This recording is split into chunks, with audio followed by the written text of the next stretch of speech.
Selamat pagi Bapak dan Ibu sekalian, selamat datang kembali ke dalam kebaktian pagi di GRI Kertajaya. Kita perlu mengucap syukur pada Tuhan karena di tengah keterbatasan yang ada saat ini, di tengah pandemi COVID-19 kita boleh kembali beribadah dan terutama melalui media online, streaming. Jadi kita perlu mengucap syukur kepada Tuhan akan hal ini. Sebelum kita bersama-sama masuk ke dalam kebaktian pada hari ini, saya mengundang Bapak Ibu sekalian untuk boleh bangkit berdiri. Kita akan masuk ke dalam saat teduh. Kita persiapkan hati kita persiapkan pikiran kita persiapkan keseluruhan hidup kita untuk kita boleh datang berbakti kepada Tuhan.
Serahkanlah segala kekhawatiranmu kepadanya, sebab Ia yang memelihara kamu. Kebaktian ini dimulai di dalam nama Allah Bapa, Allah Anak, dan Allah Roh Kudus. Amin. Mari bersama jemaat sekalian kita akan menyanyikan lagu yang pertama, Agungkan Kuasa Namanya. Kita akan menyanyikan keempat baitnya, dan dari bait ketiga ke bait keempat akan ada interlude overtone. Kita akan menyanyikan bersama-sama lagu yang pertama, Agungkan Kuasa Namanya.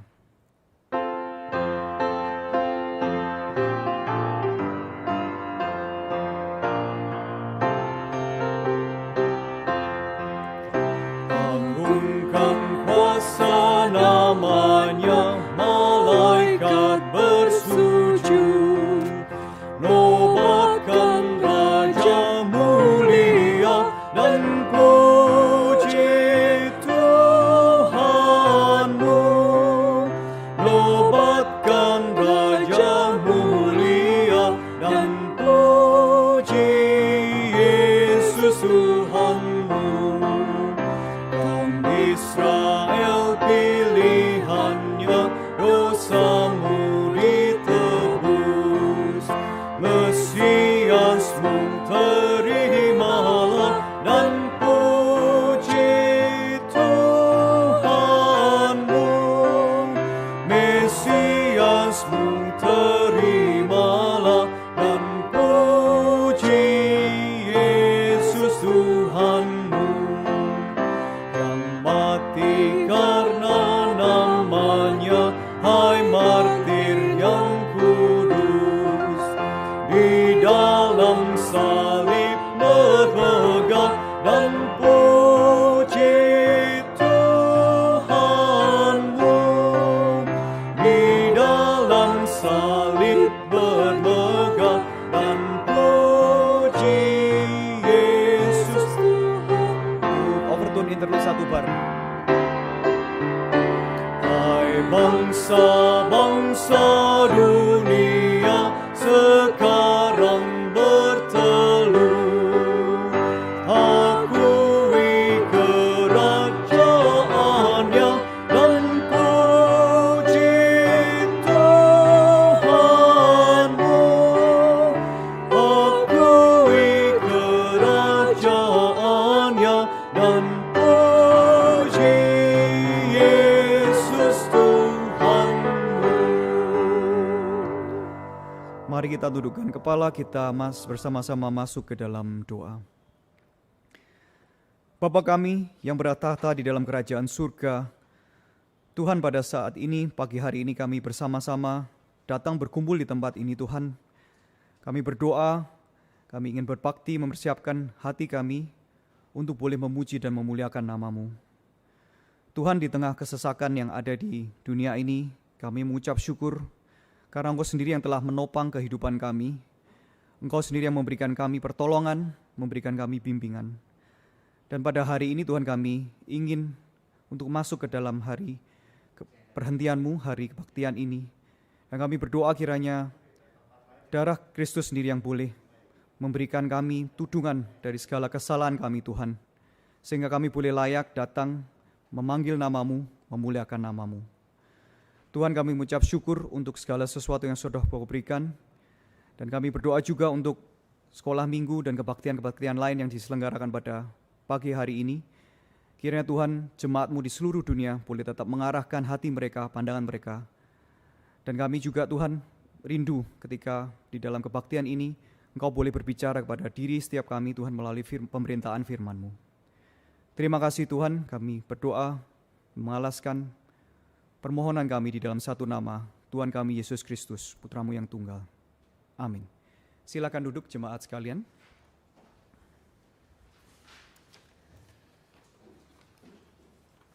Kita mengucap syukur ke Tuhan selalu memberikan kekuatan di tengah kesulitan. Salah satu kekuatan yang terbesar adalah karena kita memiliki Tuhan Yesus di dalam hati kita. Mari kita bersama-sama memuji, memuliakan nama Tuhan. Kita akan menyanyikan satu lagu, Sejak Yesus di Hatiku. Kita akan menyanyikan ketiga baitnya.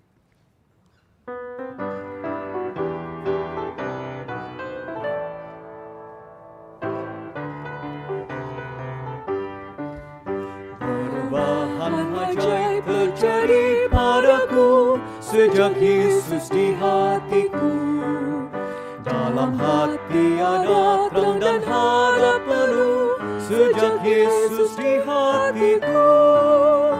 Sejak Yesus di hatiku. Sejak Yesus di hatiku. Sukacita melimpah dalam hidupku. Sejak Yesus di hatiku. Bait kedua, kaum wanita.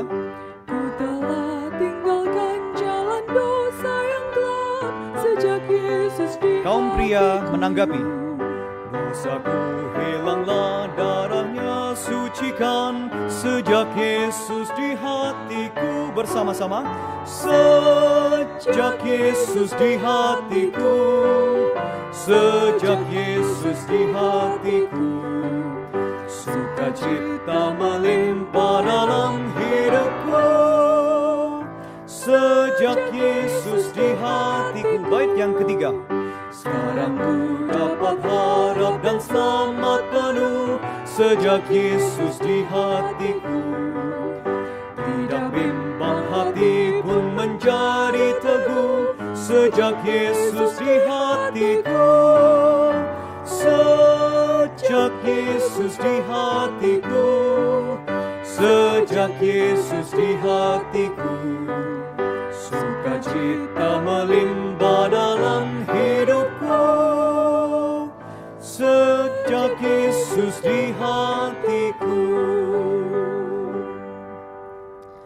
Puji Tuhan.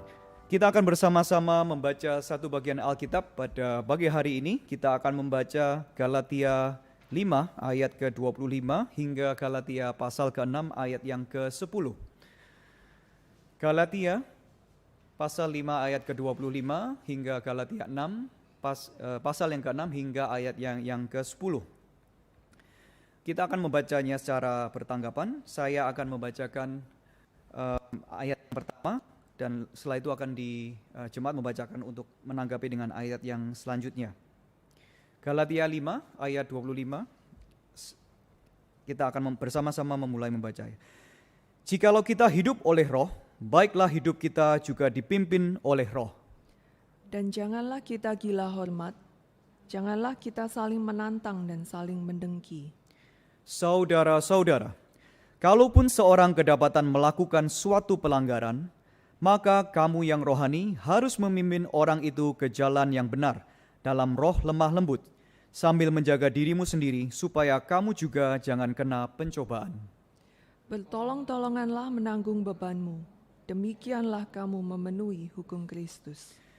Sebab kalau seorang menyangka bahwa ia berarti, padahal ia sama sekali tidak berarti, ia menipu dirinya sendiri.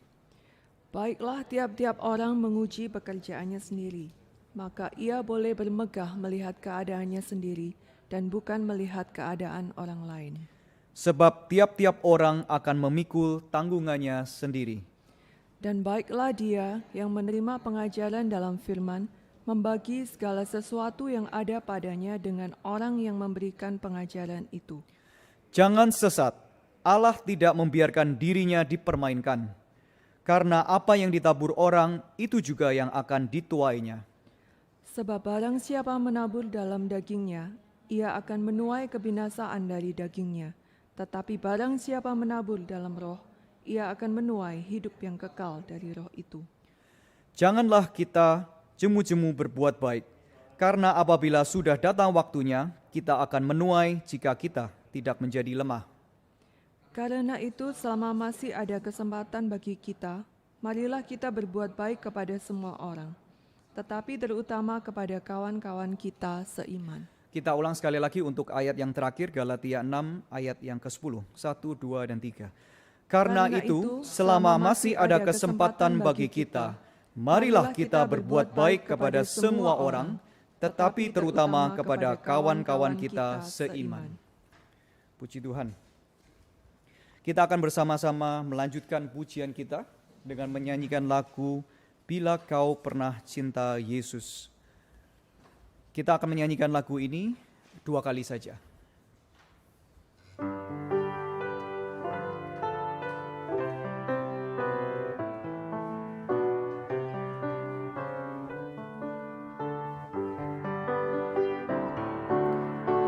Bila kau pernah cinta Yesus, ngapa tak cinta Dia sekarang?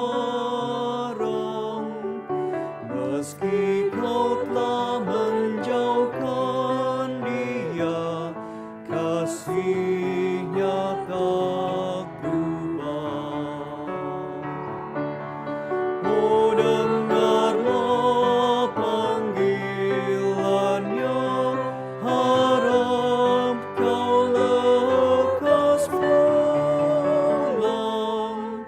Bila kau pernah cinta Yesus, haruslah lebih cinta.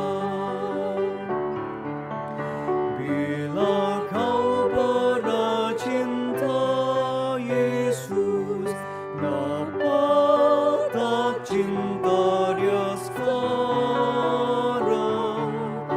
Meski kau telah menjauhkan Dia, kasih-Nya tak berubah.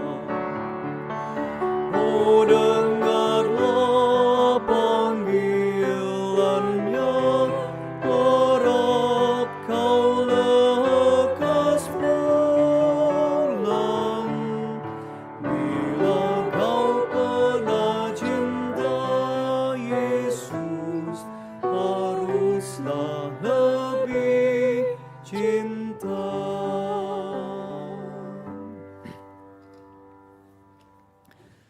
Ada beberapa warta jemaat yang kita perlu perhatikan untuk pagi hari ini. Jadi yang pertama berkenaan dengan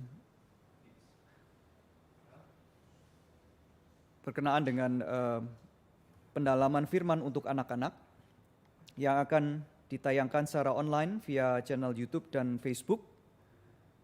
Bisa ditayangkan slide-nya. Ya. Acara asik apa, siapa, kapan ya? Acara pendalaman firman untuk anak-anak. Untuk channel YouTube dapat dilihat di Facebook GRI Kertajaya dan GRI Kertajaya Citra Raya, maaf. Acara ini ditayangkan setiap hari Sabtu pukul 5 sore, pukul 17, dan sudah ditayangkan sejak tanggal 8 Agustus yang lalu. Jadi Bapak Ibu, saudara sekalian jemaat bisa memberitakan informasi ini, menyampaikan informasi ini kepada anak-anak untuk mereka boleh terus belajar di dalam firman Tuhan. Yang kedua, untuk PA khusus yang akan dilayani oleh Vikaris Bara. PA khusus sebutan-sebutan Yesus dalam Alkitab, Alfa dan Omega. Ya. PA khusus ini akan diadakan pada hari Kamis tanggal 24 September pukul 18.30 hingga 20.30. Bapak Ibu boleh mengikuti PA khusus ini melalui live streaming. Untuk channel dapat dilihat di Facebook GRI Citra Raya dan Kertajaya.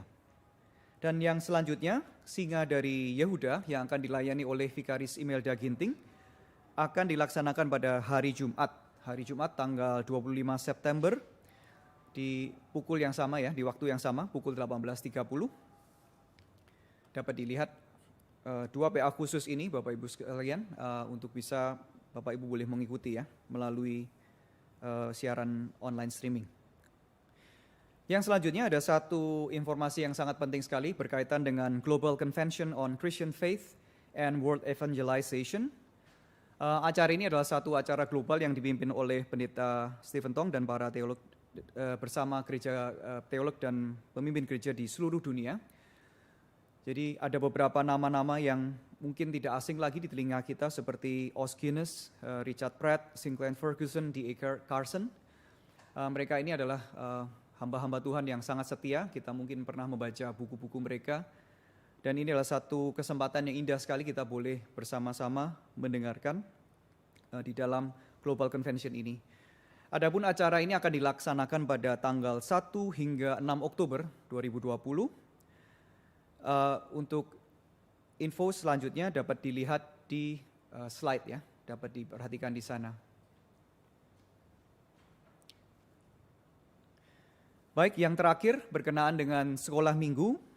Bagi jemaat sekalian yang memiliki anak di usia 2 tahun, keponakan atau saudara, dapat mengikut sertakan anaknya di dalam kebaktian sekolah minggu. Untuk pendaftaran bisa menghubungi sekretariat gereja, karena untuk sekolah minggu ini akan menggunakan satu metode online yang lebih interaktif sehingga perlu anak-anak sekolah minggu didaftarkan. Baik, demikian untuk warta pada pagi hari ini. Jemaat dipersilahkan berdiri. Kita akan bersama-sama masuk ke dalam doa syafaat. Pada pagi hari ini kita akan menaikkan 3 doa syafaat.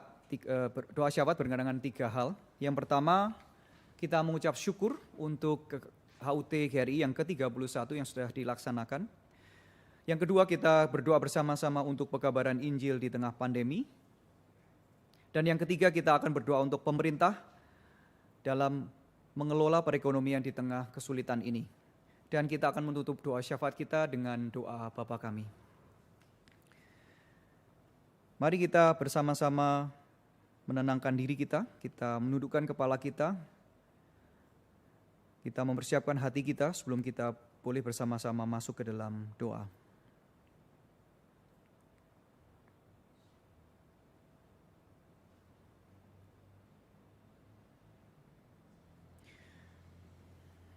Bapak, Ibu, Saudara sekalian, mari kita bersama-sama menaikkan pokok doa yang pertama. Kita berdoa mengucap syukur untuk HUT GRI ke-31. Mari kita membuka suara, kita mengucap syukur untuk acara ini.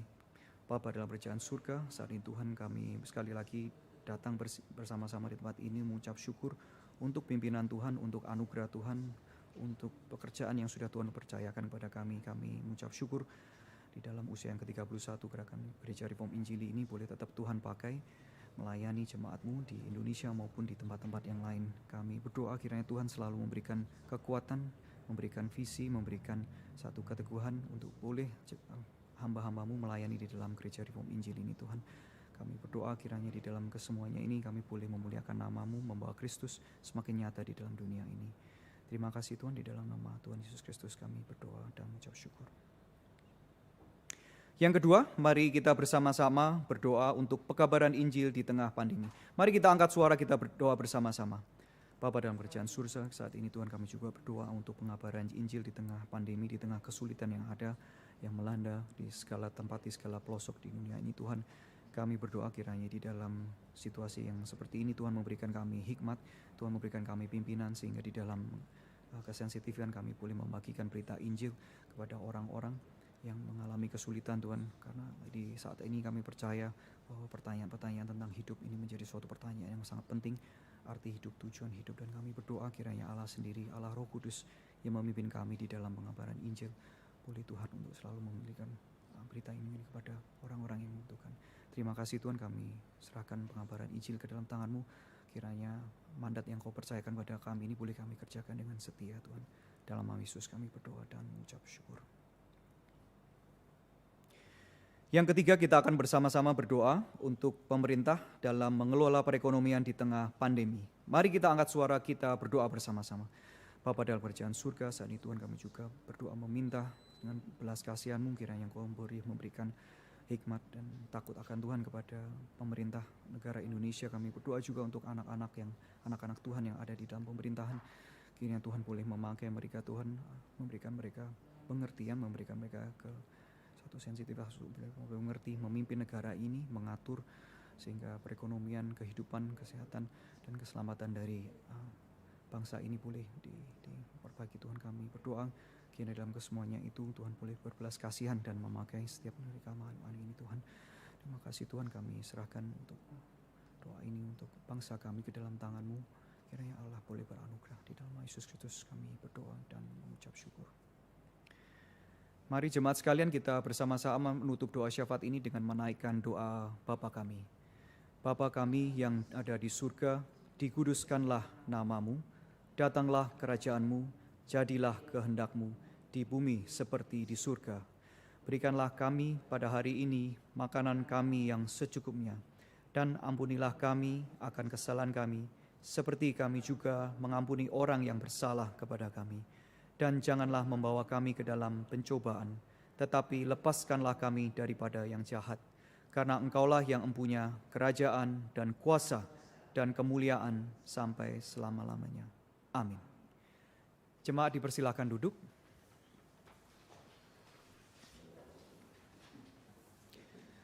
Sebelum kita masuk ke dalam pemberitaan firman, kita akan menyanyikan satu lagu, Pandanglah pada Yesus. Kita akan menyanyikan lagu ini 3 kali.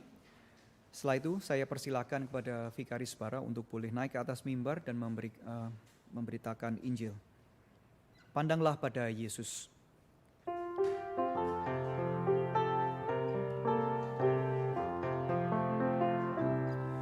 Lelah dan kacau jiwamu,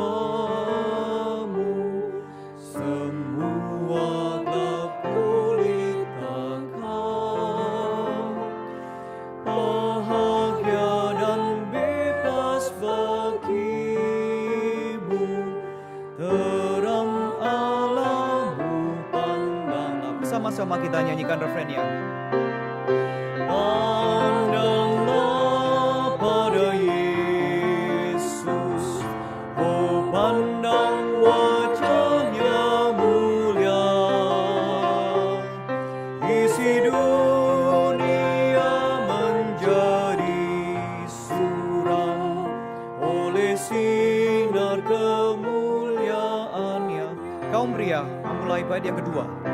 Dari mati ke hidup bakal ku ikut jejak Tuhan. Kaum wanita menyahut.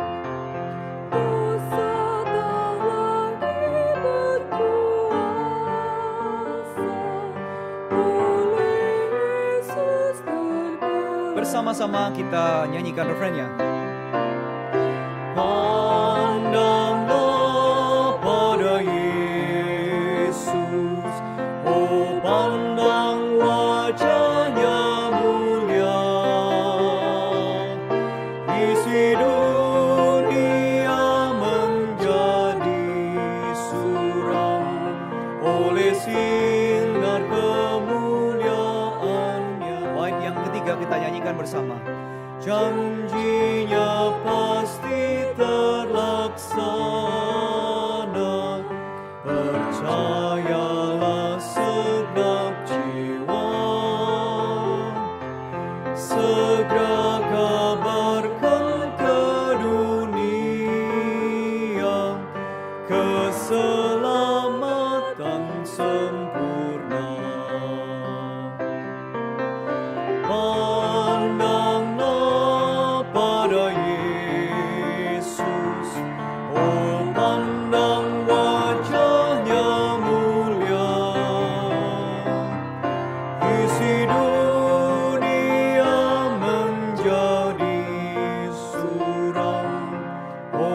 sinar kemuliaan-Nya. Mimbar saya serahkan kepada Vikaris Bara.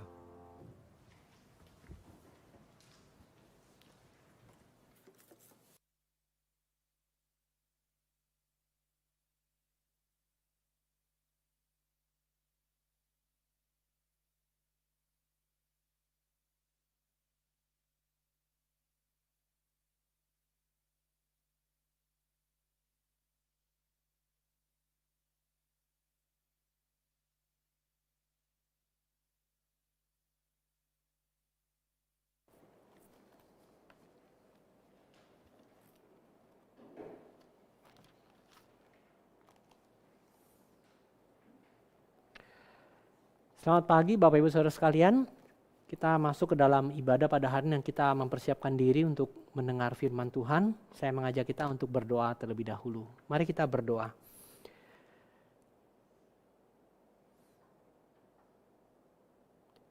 Bapa dalam surga, kami bersyukur Tuhan memberikan kepada kami firman untuk kami baca, untuk kami renungkan, firman yang akan menyelamatkan jiwa kami. Berikanlah kami telinga yang mendengar dan hati yang siap untuk melakukan. Kami menyerahkan waktu ke depan ini dan kami memohon anugerah Tuhan menguduskan setiap kami dan memberkati khususnya hamba Tuhan yang menyampaikan firman dan kami semua yang merenungkan. Roh Kudus Tuhan bekerja sekali lagi dan kiranya Tuhan bersedia menilik, mengampuni, menyucikan kami dan membuat hati kami siap untuk diperbaharui oleh firman Tuhan. Kami bersyukur dan kami berdoa di dalam nama Tuhan kami, Yesus Kristus. Amin. Bapak Ibu sekalian, mari kita membuka Alkitab kita. Kita akan membaca dari surat Yakobus pasal yang pertama. Kita akan membaca dari ayat 19 sampai dengan ayat yang ke-27. Yakobus pasal yang pertama, kita akan membaca dari ayat 19 sampai dengan ayat ke-27. Kalau sudah menemukannya, mari kita membaca bersama-sama, baik saudara sekalian yang ada di tempat masing-masing, ataupun kita yang di dalam ruangan ini, mari kita membacanya bersama-sama Yakobus 1 ayat 19 sampai dengan ayat 27. 2, 3. Hai saudara-saudara yang kukasihi, ingatlah hal ini. Setiap orang hendaklah cepat untuk mendengar, tetapi lambat untuk berkata-kata, dan juga lambat untuk marah. Sebab amarah manusia tidak mengerjakan kebenaran di hadapan Allah. Sebab itu buanglah segala sesuatu yang kotor dan kejahatan yang begitu banyak itu, dan terimalah dengan lemah lembut firman yang tertanam dalam hatimu yang berkuasa menyelamatkan jiwamu. Tetapi hendaklah kamu menjadi pelaku firman dan bukan hanya pendengar saja. Sebab jika tidak demikian, kamu menipu diri sendiri. Sebab jika seorang hanya mendengar firman saja dan tidak melakukannya, ia adalah seumpama seorang yang sedang mengamat-ngamati mukanya yang sebenarnya di depan cermin. Baru saja ia memandang dirinya, ia sudah pergi atau ia segera lupa bagaimana rupanya. Tetapi barang siapa meneliti hukum yang sempurna, yaitu hukum yang memerdekakan orang, dan ia bertekun di dalamnya, jadi bukan hanya mendengar untuk melupakannya, tetapi sungguh-sungguh melakukannya, ia akan berbahagia oleh perbuatannya. Jikalau ada seorang yang menganggap dirinya beribadah, tetapi tidak mengekang lidahnya, ia menipu dirinya sendiri, maka sia-sialah ibadahnya. Ibadah yang murni dan tak bercacat di hadapan Tuhan, ialah mengunjungi yatim piatu dan janda-janda dalam kesusahan mereka, dan menjaga supaya dirinya sendiri tidak dicemarkan oleh dunia. Bapak Ibu dan Saudara sekalian, hari ini kita akan membahas tentang kebobrokan, kemudian pendengaran akan firman Tuhan dan perbuatan. Bapak Ibu, waktu kita menyelidiki diri kita masing-masing, kita akan menemukan di dalam diri kita yang paling dalam, ada sesuatu yang tidak atau yang sulit untuk dikendalikan, yaitu ada kebobrokan, ada kerusakan yang waktu kita bercermin baik-baik seperti dikatakan oleh Yakobus dalam firman Tuhan, kita akan menemukan kebobrokan itu. Kita akan menemukan kerusakannya.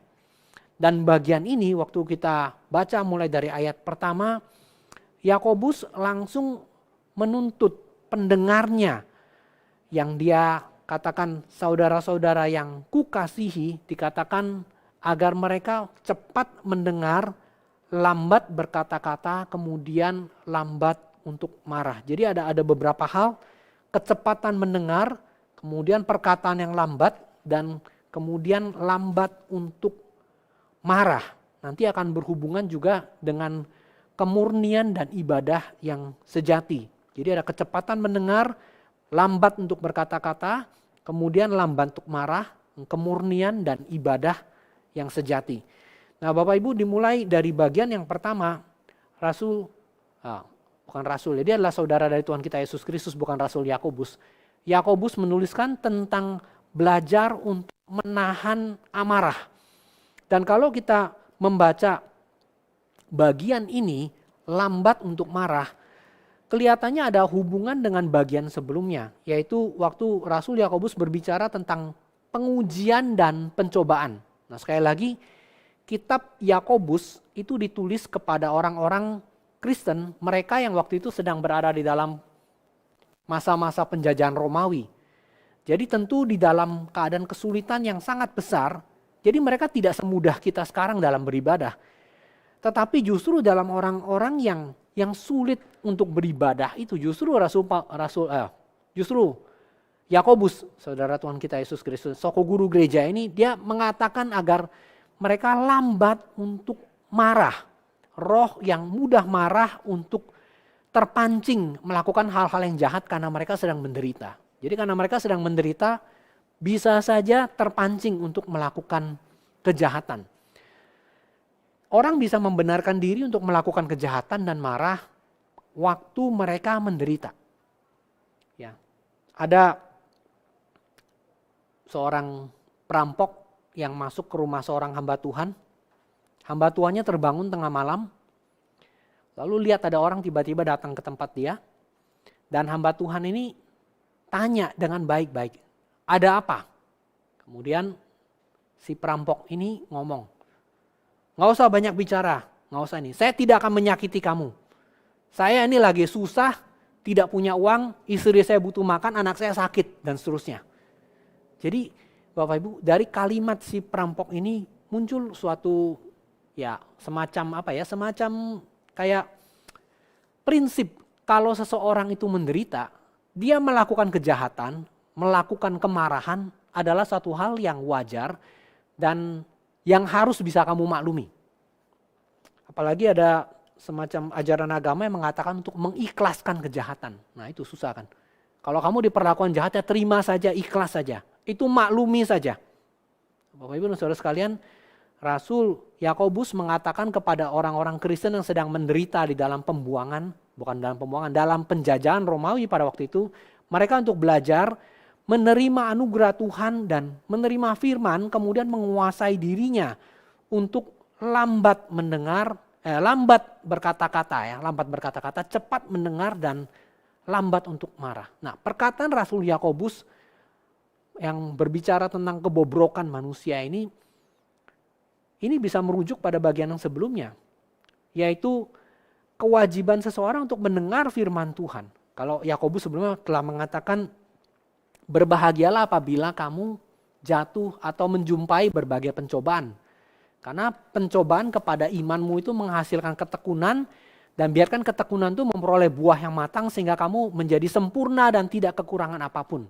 Tetapi segera Rasul Yakobus,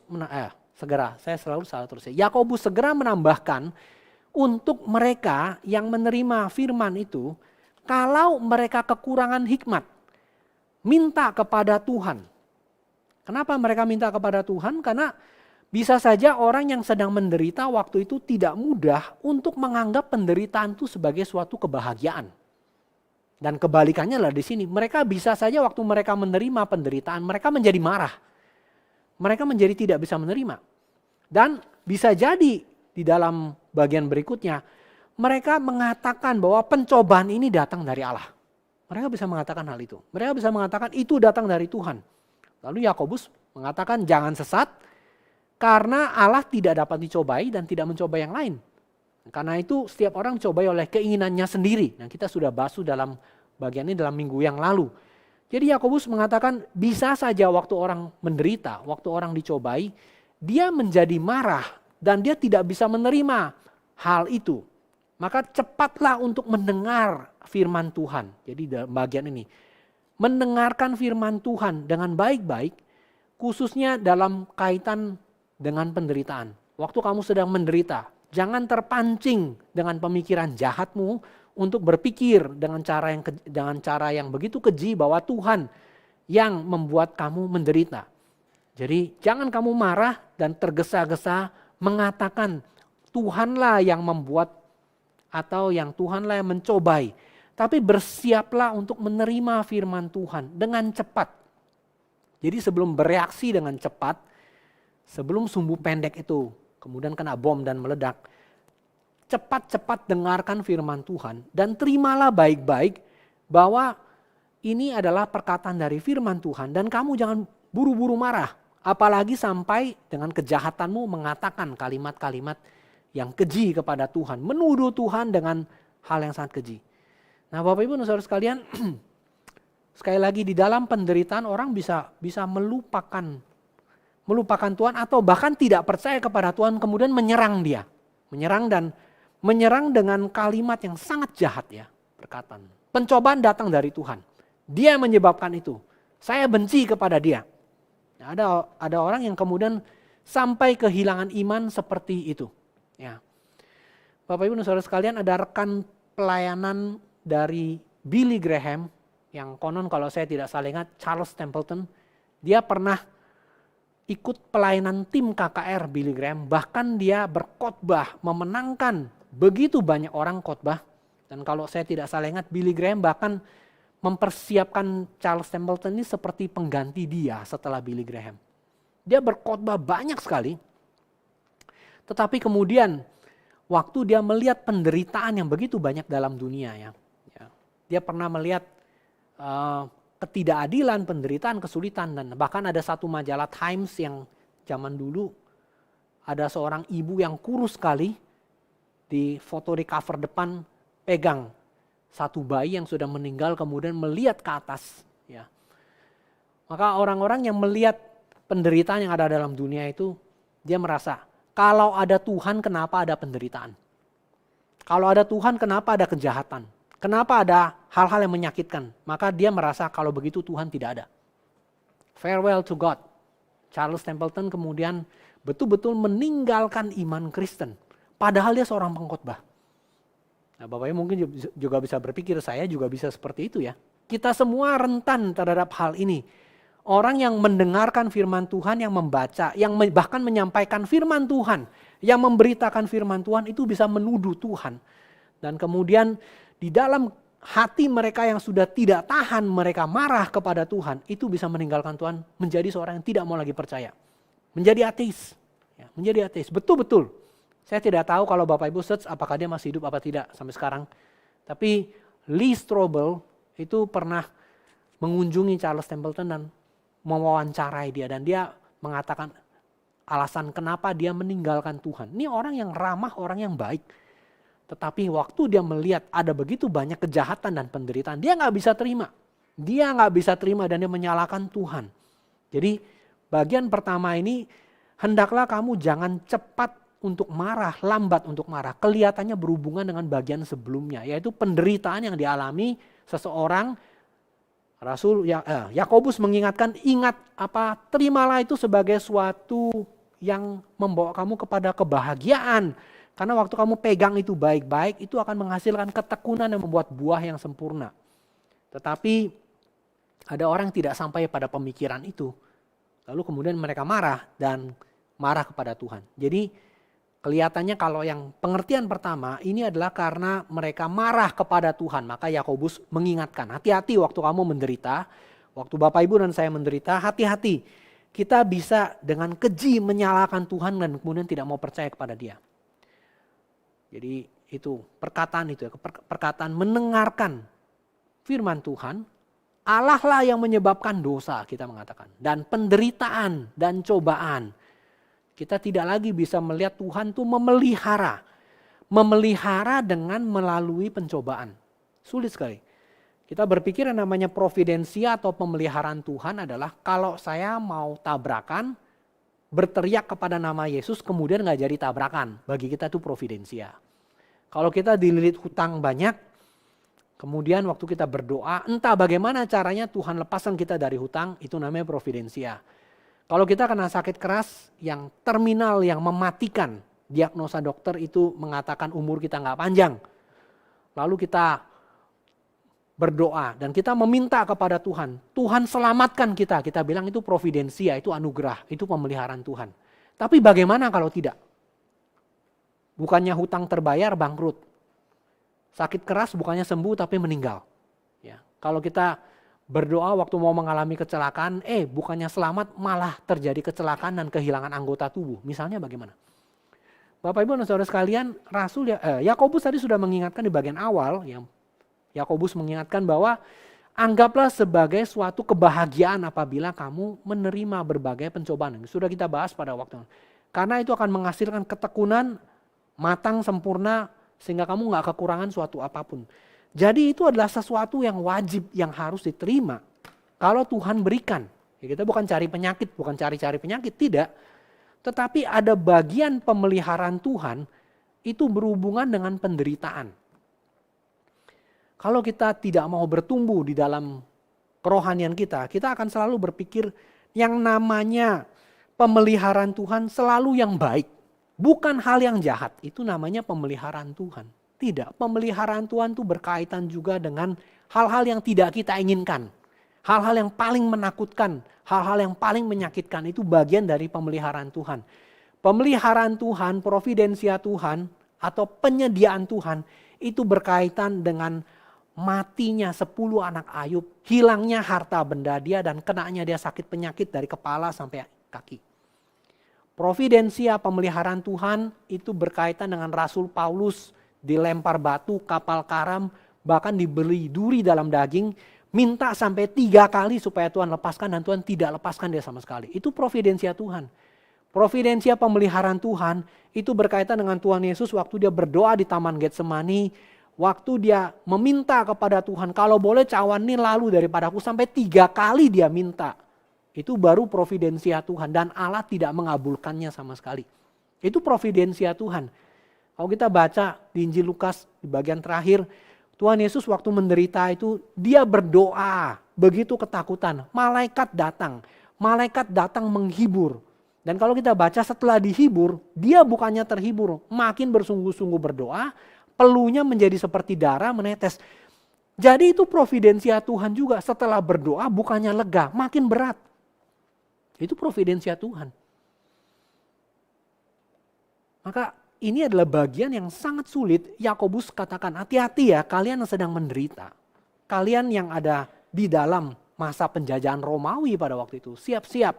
Ya, karena kamu bisa marah dan kamu bisa gak mau lagi mendengar firman Tuhan. Jadi kamu bisa mengatakan Tuhanlah yang menyebabkan itu semua. Atau yang kedua kamu akan mengatakan ya itu penderitaan dan kesulitan itu saya tidak anggap sebagai pemeliharaan Tuhan. Nah, jadi mencela Tuhan dalam cobaan. Tapi sebaliknya di sini Yakobus langsung membalikkan. Jangan demikian. Cepat mendengar, lambat komen, dan lambat marah. Khususnya waktu lagi menderita. Buka telinga dan hati baik-baik. Nah itu kalau berhubungan dengan bagian atau perikop sebelumnya. Tetapi dapat juga ini merujuk kepada kalimat ini. Cepat mendengar, lambat bicara, dan lambat marah. Bisa terjadi ada perbedaan pendapat di antara orang Kristen pada waktu itu. Jadi mereka berselisih. Dan kemudian muncul perbedaan pendapat. Dan setiap orang dalam masa-masa penganiayaan seperti itu, Yakobus mengatakan harus bersedia untuk mendengarkan pihak yang lain. Nah, kesulitan kita adalah kita mau pendapat kita didengarkan. Jadi waktu kita berbicara, kemudian kita ketemu pendapat tandingan, kita nggak bisa terima. Kita nggak bisa terima dari saudara seiman. Ya. Kalau sama-sama, nah ini juga bisa menjadi apa ya? Bisa menjadi suatu mungkin kebenaran yang umum ya Bapak Ibu ya. Katakanlah sama-sama pembicara, sama-sama hamba Tuhan. Ya. Berbicara atas satu subjek. Ini bukan bicara doktrin yang mendasar ya. Kalau Allah juru selamat, Tuhan Yesus juru selamat, Alkitab firman Tuhan kita bisa pegang. Tapi mungkin subjek yang lain, ya, subjek yang lain. Misalnya soal baptisan, ya, selam atau percik. Itu bisa bicara dengan kemarahan, perdebatan dan seterusnya, bisa jadi seperti itu. Ada yang mengatakan dalam bahasa Latin odium theologicum. Odium theologicum. Jadi kemarahan untuk hal-hal teologis. Kemarahan untuk hal-hal yang waktu dibicarakan tuh berkaitan dengan teologi. Nah, jadi ada orang-orang yang marah dalam perbedaan pendapat. Dan perbedaan pendapatnya apalagi kalau seseorang berbeda pendapat karena profesinya sama. Nah, itu sulit ya. Kemarahan bisa timbul. Kemarahan tuh bisa timbul macam-macam ya. Di dalam orang-orang yang berjuang untuk berdagang ataupun dia ya profesi apapun ya. Almarhum Pendeta Amin Chung pernah kutip dan dia mengatakan orang kalau profesinya sama bisa iri hati. Bisa timbul kemarahan. Saya dulu waktu masih mahasiswa di dekat, bukan kos kontrakan ya, dekat jalan di gang yang sama. Itu pertama ada satu ibu buka warung. Buka warung, saya sering makan ke situ. Tidak berapa lama kemudian di depannya ada satu lagi yang buka warung. Dan menjual makanan juga, meskipun jenis makanan yang berbeda.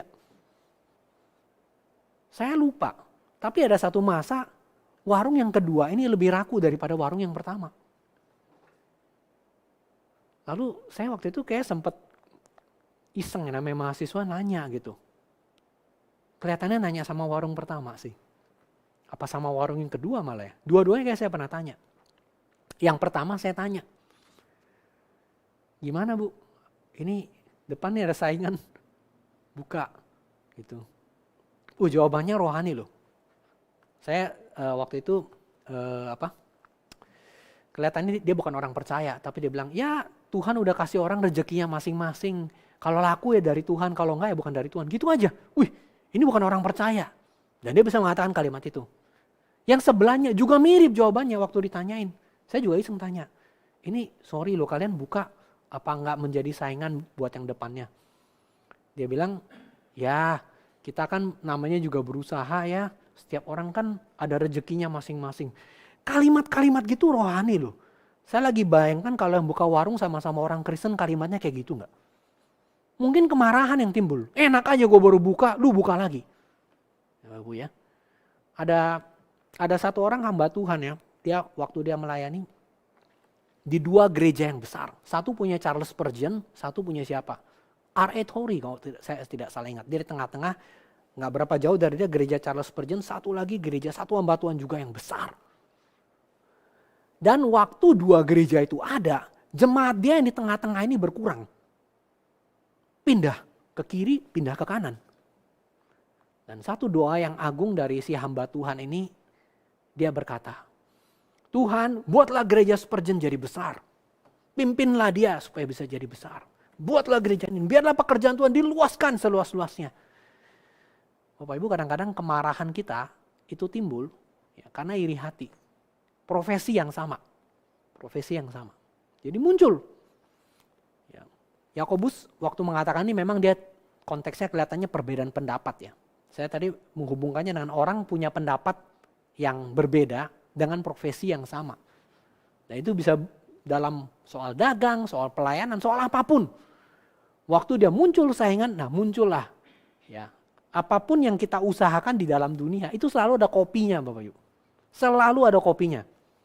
Sekarang kalau kita sebut merek minuman tertentu. Waktu kita sebut Aqua, ini saya bukan endorse ya. Itu yang muncul bisa segala macam yang lain. Beli Aqua dong, muncul yang lain botol-botol. Dulu kalau Kodak, kamera, segala macam yang lain, itu saingannya muncul Bapak Ibu. Jadi Bapak Ibu, orang bisa marah karena ada perbandingan, karena ada sesuatu ya. Karena ada perbedaan. Nah, maka Yakobus mengatakan kalau kamu udah demikian, kamu udah menemukan orang-orang yang mungkin berbeda pendapat dengan kamu, ya cepat mendengarlah, jangan cepat untuk berbicara. Dan waktu kamu harus berbicara, jangan ada amarah. Karena jawaban yang lemah lembut, Alkitab mengatakan meredakan kegeraman. Jadi surat ini dimaksudkan memperbaiki kekacauan yang waktu itu terjadi di antara orang Kristen. Itu bukan dalam kondisi normal seperti ya. Ini sekarang sih nggak normal ya Bapak Ibu, kan ada pandemi ya. Tapi dibandingkan zaman itu lebih normal sekarang karena kita nggak dibawa penganiayaan kan. Nah, jadi di dalam waktu itu saja sudah ada kekacauan. Yakobus mengatakan jangan cepat untuk marah, lambatlah untuk marah, dan dari perkataan itu mengekang lidah nantinya ya, menahan amarah. Alkitab memberikan pada kita beberapa kali contoh orang yang tidak bisa mengekang lidahnya. Yefta bersumpah, dia bukan dalam kemarahan sih, tapi dia tidak bisa mengekang lidahnya demi kemenangan dia. Dia ngomong sama Tuhan, Tuhan kalau aku menang berperang melawan musuh Israel, siapapun yang pertama kali keluar dari rumahku dengan gegabah, dia mengatakan akan kupersembahkan. Jadi korban bakaran, putrinya keluar. Dan sebetulnya kalau dia mau minta ampun sama Tuhan, saya yakin Tuhan tidak pernah menerima korban manusia. Dia pakai cara-cara orang kafir mempersembahkan manusia sebagai korban. Lidahnya gak dikekang. Musa, oke lah kalau Yefta masih lebih rendah. Musa yang lebih tinggi Bapak Ibu. Musa yang sudah dapat firman Tuhan, Musa yang pernah jadi pangeran, pendidikannya bagus. Ya. Hatinya juga baik, hatinya lembut. Tuhan mengatakan gak ada orang yang selembut Musa di muka bumi. Gak ada orang lebih lembut daripada, beberapa kali Tuhan memuji manusia ya. Musa dipuji demikian, lalu Ayub dipuji juga demikian. Gitu ya, Ayub kepada iblis dipuji. Tapi Ayub pun akhirnya gak bisa mengekang lidahnya nanti waktu dia menderita. Dia mengutuki hari kelahirannya. Musa juga sama. Tapi Musa kasusnya bukan karena, kalau Ayub kan karena penderitaan ya, karena kesulitan yang dialami, dia mengutuki dia nggak mengutuki Tuhan sih, dia mengutuki hari kelahirannya. Ayub demikian. Musa, waktu bangsa Israel itu membuat panas hati dia karena mereka terus merengek kepada Tuhan. Akhirnya Musa mengatakan kalimat yang membuat dia nggak bisa masuk ke tanah perjanjian. Gara-gara itu. Kalimat-kalimat yang kalau kita bilang khilaf, keceplosan, ngomong gak dipikir, emosi keluar duluan. Oh Bapak Ibu sekalian, kalau kita udah baca begini langsung kita refleksi ya. Saya yakin berkali-kali dalam hidup kita pernah melakukan hal ini. Pasti pernah. Khususnya waktu menderita, waktu susah, waktu iri hati, waktu ada perselisihan pendapat sama orang. Bakal keluar kalimat-kalimat itu. Kemarahan yang akan menghancurkan kita. Jadi perkataan yang tidak dipikirkan terlebih dahulu. Jawabannya tidak lembut. Musa pahit hati, hancur. Terlambat tarik kata-kata, hancur. Seorang hamba Tuhan di dalam satu ilustrasi yang sudah lama. Itu pernah satu saat dia digosipkan sama seorang jemaat. Jemaatnya tidak konfirmasi dulu sama hamba Tuhan ini. Langsung sebarkan beritanya kemana-mana. Ketahuan kemudian sampai ke telinga hamba Tuhan itu, ini kabar burung, kabar yang jelek sekali. Lalu setelah itu jemaat itu ngomong sama hamba Tuhan itu setelah dia ketahuan. Ternyata yang dia kabarkan salah, tapi berita udah nyebar kemana-mana. Lalu demi perasaan bersalah dia datang pada hamba Tuhan itu dan dia minta maaf. Hamba Tuhan ini dengan bijaksana sekali dia bilang begini, saya mau mengampuni kamu, tapi dengan satu syarat. Apa? Gak sulit sih. Kamu di rumah ada bantal bulu angsa gak? Oh ada, oke. Sekarang kamu bawa bantal bulu angsa, naik ke tempat yang paling tinggi. Di mana lah gitu ya, kamu cari tempat yang paling tinggi. Saya cuma minta satu hal. Ya, kamu lakukan dulu nih. Kamu sobek bantal bulu angsa itu, terus sebarin. Udah ya. Kalau udah kamu ketemu saya. Setelah dia sebarin, si jemaat tuh datang ketemu hamba Tuhan itu. Sudah Pak Pendeta, saya udah bisa diampuni belum? Oh, satu lagi sebelum saya ampuni. Kamu udah sebarkan semua ya. Sekarang saya minta hal yang kedua. Tolong kumpulkan lagi semua bulu angsa yang sudah tersebar itu. Jadikan lagi dalam satu bantal. Kemudian kembaliin ke saya. Wah dia bilang gak bisa Pak. Ini sudah Nah itu sekarang kamu belajar satu hal. Kamu sudah gosip, kalimatmu sudah keluar, kamu gak jagain. Begitu kalimatmu sudah keluar, kamu kumpulin lagi jadi satu tuh gak gampang. Dan demikian juga waktu ada kemarahan, ada hal-hal yang tidak kita pikirkan dengan baik-baik. Keperucut, ngomong keluar satu kalimat, langsung kesebar kemana-mana, suruh kumpulin lagi bisa? Nggak bisa. Jadi nanti kalau kita baca terus Yakobus, kita akan menemukan sekali atau mungkin berulang kali dalam hidup kita. Kita pasti pernah melakukan hal ini. Jadi jangan ngomong itu cuma firman Tuhan buat orang menderita, zaman itu kita nggak. Siapa bilang? Kalau kita nggak hati-hati kita akan cepat berkata-kata. Dan kata-kata itu menunjukkan kebobrokan hati kita yang di dalam. Kemarahan khususnya. Kata-kata yang tidak baik muncul dari hati yang ada amarah. Jadi ada kebobrokan di dalam. Kebobrokannya alasannya apa? Di dalam ayat ke-20. Amarah manusia tidak mengerjakan kebenaran di hadapan Allah. Amarah manusia tidak mengerjakan kebenaran di hadapan Allah. Jadi seolah-olah Yakobus ini mau mengatakan sementara orang tuh dia ngaku dia berapi-api bagi Tuhan, bagi kemuliaannya. Tapi waktu dia marah dia pikir Tuhan bakal pakai amarah dia. Nah ini agak berbeda dengan Martin Luther ya. Martin Luther waktu marah menghadapi kesesatan, dia mengatakan aku tidak pernah bekerja sebaik ketika aku marah gitu ya. Waktu dia marah melihat pengajaran sesat tuh hal lain lagi. Tetapi yang terjadi di sini adalah orang marah waktu menderita. Orang marah waktu dia merasa pendapatnya tidak didengar. Ini beda dengan waktu mempertahankan kebenaran, beda. Nah kemarahan yang dia gunakan inilah amarah manusia. Dan akhirnya dia bukannya melayani Tuhan. Di dalam banyak hal Bapak Ibu, kita bukan reformator ya. Kita bukan reformator. Kita gak perlu pakukan 95 tesis terus melawan semua orang, tidak.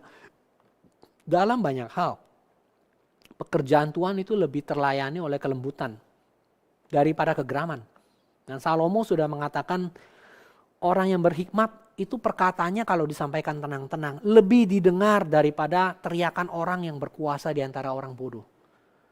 Orang yang ngomongnya ngawur sama orang yang berhikmat itu lebih banyak didengar adalah orang yang berhikmat.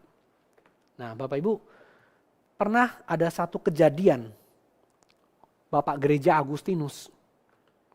Dia dulu adalah seorang pengikut agama Manikeis. Silakan cek di googling ya, saya tidak jelaskan Manikeisme gitu ya. Kemudian dia bertobat. Dan waktu dia bertobat, menerima iman Kristen, menerima Kristus sebagai Tuhan dan Juru Selamatnya, meninggalkan ajaran sesat Manikeisme itu. Nah satu saat dia berdebat dengan seorang pengikut ajaran ini.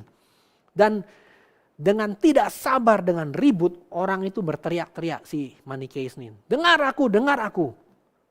Tetapi dicatat Bapak Gereja Agustinus menjawab dengan biasa-biasa saja kalimatnya.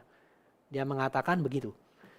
Bukan aku yang harus mendengar engkau, bukan engkau yang harus mendengar aku.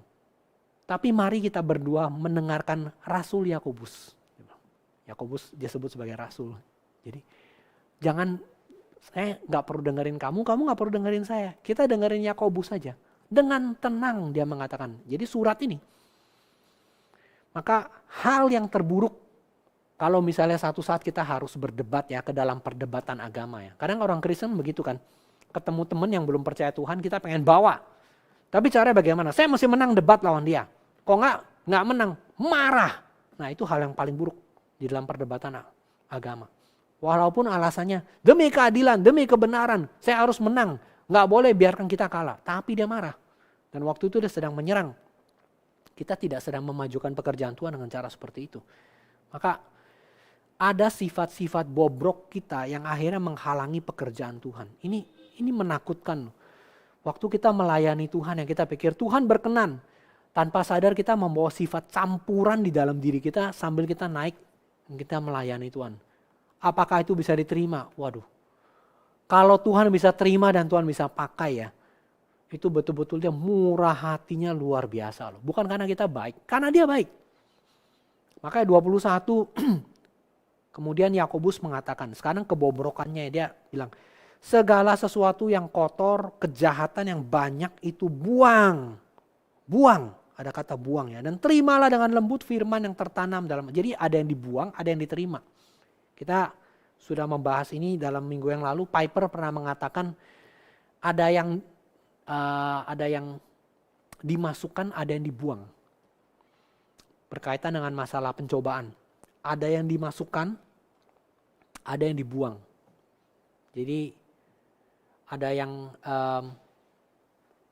kita keluarkan, ada yang kita masukkan.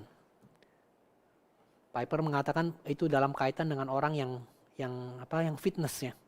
Ada yang menahan, ya pakai latihan menahan itu untuk otot, tapi juga ada masuk, yaitu menahan sesuatu dari luar dan memasukkan sesuatu. Yaitu dia orang yang banyak orang yang melatihan otot itu kan ototnya ada tahanan. Ya, pencobaan seperti itu. Jadi dia dari luar dia tahan ya, dia tahan, dia dorong, dia tolak. Ada yang dia tolak, tetapi ada juga yang dia terima. Suplemen, makanan yang sehat dan sebagainya. Nah, Yakobus mengatakan menerima firman dengan lembut, tetapi membuang semua yang kotor dan yang jahat. Menerima firman Tuhan dengan lembut, yang kotor. Ini segala nafsu kita yang paling keji, yang paling cemar. Bukan cuma kemarahan saja. Nafsu yang paling keji, yang paling cemar yang ada di dalam diri kita. Yang kita dan Tuhan tahu itu mesti dibuang. Dan kejahatan itu berhubungan dengan kebencian atau kefasikan rohani. Kebencian, kefasikan rohani dan nafsu-nafsu. Dua itu yang ada begitu banyak di dalam hati kita, dibuang, disingkirkan. Jadi ada sesuatu yang mencemari kita, yang harus disingkirkan. Yang mencemari seluruhnya. Jadi kalau misalnya tetesan air pada satu gelas tinta atau air kotor ya masuk dalam satu gelas. Ini jangan, masih banyak kok bagian gelas lainnya ya. Atau satu telur busuk di tengah adonan 9 telur yang masih baik gitu ya. Begitu dicampur, gak apa-apa masih banyak kok. Gak bisa, seluruh adonan itu sudah harus dibuang. Kita sudah gak bisa dicampurkan lagi. Dan Yakobus mengatakan itu gak sedikit loh. Itu banyak. Waspada, banyak sekali. Kalau udah baca gini takut sih. Takutnya karena ada yang kotor, yang jahat, nafsu, kebencian, kemarahan, dan semuanya itu begitu banyak. Dan gak bisa selesai dalam satu hari, harus dibuang. Harus dibuang. Jadi menahan saja gak cukup. Menahan gak cukup, harus dibuang. Kalau ada ikan busuk, cara menahan baunya adalah kita tutupin. Maaf ya, saya dulu waktu tinggal di Pastori, bukan di sini, di Ngagel, kami di lantai paling atas. Satu saat ada 1 ekor tikus mati. Cuma saya itu males, bukan ya jijik lah gitu mau buangin ya. Terus tikusnya saya tutup pakai kertas sih. Sempet beneran kami semprot pakai parfum. Serius loh. Ini bukan orang kurang kerjaan, tapi memang saya males megang lengket-lengket. Sorry ya Bayu, kan kalau ketemu tikus yang udah busuk, ya ini kalau yang nggak punya pengalaman saya ceritakan lah. Itu pertama agak belenyek-belenyek gitu kan, ada bulunya gitu. Kecuali sampai kejemur kering punya. Kalau Bapak Ibu sering jalan-jalan kadang-kadang ketemu kan ada tikus yang udah kayak karpet di jalan tuh. Waktu saya lagi jogging lari pagi tuh pernah. Ini udah kayak karpet. Nah itu yang udah kering, udah nggak bau punya. Tapi kadang-kadang ada tikus yang masih basah, yang baunya. Nah itu waktu dalam proses pembusukan itu ya. Karena satu mungkin saya lupa atau saya apa ya, udah dulu gini dulu deh cepet-cepet disemprot. Woi Bapak Ibu, ketahuilah bau busuk dikasih parfum tuh nggak hilang. Ya ada lagi yang mengatakan kalau Anda punya bau badan jangan dikasih parfum, mandi. Ya, kalau Anda punya bau badanmu dicampur parfum, itu adalah gabungan yang tidak baik. Lebih baik, lebih daripada. Jadi menahan sifat jahat saja nggak cukup. Ditutupi saja nggak cukup. Harus dibuang. Nah Yesaya 30 ayat 22 mengatakan, sorry ya, zaman dulu, ini saya harus mengatakan, ya itu memang contoh yang digunakan dalam Alkitab. Zaman dulu wanita kalau datang bulan tidak punya pembalut. Mereka gunakan kain. Dan kain itu setelah dipakai dan darah itu keluar harus dibuang. Itu cemar dan kotor. Sehingga engkau harus membuang yang kalau Yesaya 30 ayat 22 buang dan mengatakan keluar seperti kain cemar, kain yang tidak. Jadi harus menganggap sesuatu yang di dalam itu begitu kotor harus dibuang. Ini latihan rohani di dalam diri kita yang gak gampang loh Ibu. Karena jujur ya, kita kadang-kadang suka sesuatu yang jorok. Tapi aneh loh Bapak Ibu, walaupun dibilang sesuatu yang jorok ya, ada orang-orang tertentu ketemu sesuatu yang bau, bukannya dibuang dia ciumin. Ada orang-orang yang kurang kerjaan gitu. Ya kita semua dalam taraf tertentu ada sakit jiwanya sendiri gitu ya. Kita suka yang jorok-jorok, bukan langsung dibuang, diciumin dulu gitu. Jadi ada orang yang menyukai sifat-sifat jahatnya ya. Jadi dosa-dosa lahiriah, kekejian, dan juga ada dosa pikiran dan juga dosa perbuatan. Segala sesuatu yang bobrok, yang kotor, yang cemar. Dan kadang-kadang waktu penderitaan, kita sudah bahas dalam bagian sebelumnya, itu seperti memanaskan logam di dalam satu kuali atau satu ini yang besar ya. Waktu logam itu dipanaskan, semua kotoran atau sanga campuran itu akan naik ke atas. Penderitaan itu membuat kata-kata kotor keluar, pikiran-pikiran yang tidak baik keluar, amarah keluar. Ini nih semua yang kotor-kotor yang tadi yang gak muncul ada di bawah permukaan. Begitu penderitaan itu muncul langsung membakar dan itu langsung keluar. Dan Yakobus bilang waktu itu terjadi, buang. Buang. Tuhan akan pakai itu. Penderitaan itu akan membuat muncul. Dan waktu itu kebenaran dan firman itu akan mengungkapkan, akan menyatakan, tapi juga akan membersihkan kita. Maka di dalam hal ini ya, sekali lagi providensia Tuhan itu berkaitan dengan penderitaan yang kita alami. Gak bisa enggak Bapak Ibu, kalau kita dalam keadaan normal-normal yang kotor di dalam itu gak kelihatan. Begitu dibakar langsung muncul tuh semua yang jahat-jahat itu. Baru kita tahu, gila Tuhan saya ini betapa penuh dengan kecemaran, kemarahan, kekotoran, kenajisan, semua ini dulu gak keluar, sekarang keluar. Saya baca satu buku tentang Edward Wells, saya tulis tentang masalah pikiran. Jadi ada seorang bapak yang baik sekali, ya, ikut kebaktian, rajin dan sebagainya. Satu saat bapak ini kena Alzheimer atau penyakit yang berhubungan dengan mental illness waktu orang udah tua gitu ya dia. Dan bapak yang baik, yang sopan, tiba-tiba suka ngomong kotor. Kaget anaknya. Kok bisa ya begitu ya? Dia waktu dia sudah tua, waktu dia masih muda, waktu dia hidup sama anak-anaknya. Bapak ini begitu baik. Begitu ndak ada semua yang kotor-kotor dalam dirinya tuh begitu. Begitu dia kena pikun kelihatannya. Muncul semua. Ini cerita sangat tidak menyenangkan. Waktu diselidiki. Kemudian ketahuan. Dia suka pornografi bertahun-tahun. Mengerikan. Menyimpan sesuatu yang kotor di dalamnya itu bertahun-tahun. Tapi gak kelihatan. Waduh, ini mengerikan Bapak Ibu. Ketahuannya waktu dia pikun. Keluar semua yang gak pernah dia keluarkan dari kata-katanya. Oh Bapak Ibu, kalau udah gini kita mesti refleksi ya. Ini selama bertahun-tahun sampah apa yang ada di dalam diri kita yang gak pernah kita buang. Kemarin saya baru ke rumah salah seorang kenalan.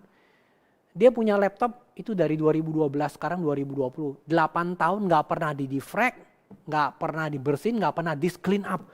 Pas dis-clean up, Ibu tahu ya istilah-istilahnya. Di-defrag kan diatur balik ya. Wih lamanya, itu 8 tahun gak di-defrag, jadilah kayak begitu. Kemudian gak pernah dibersihkan, begitu dis-clean up. Cuma ketahuan beberapa mega saja. Waktu dibersihin, lama loh itu. Mungkin ada 1 jam kali. Jadi lama, padahal cuma berapa mega doang.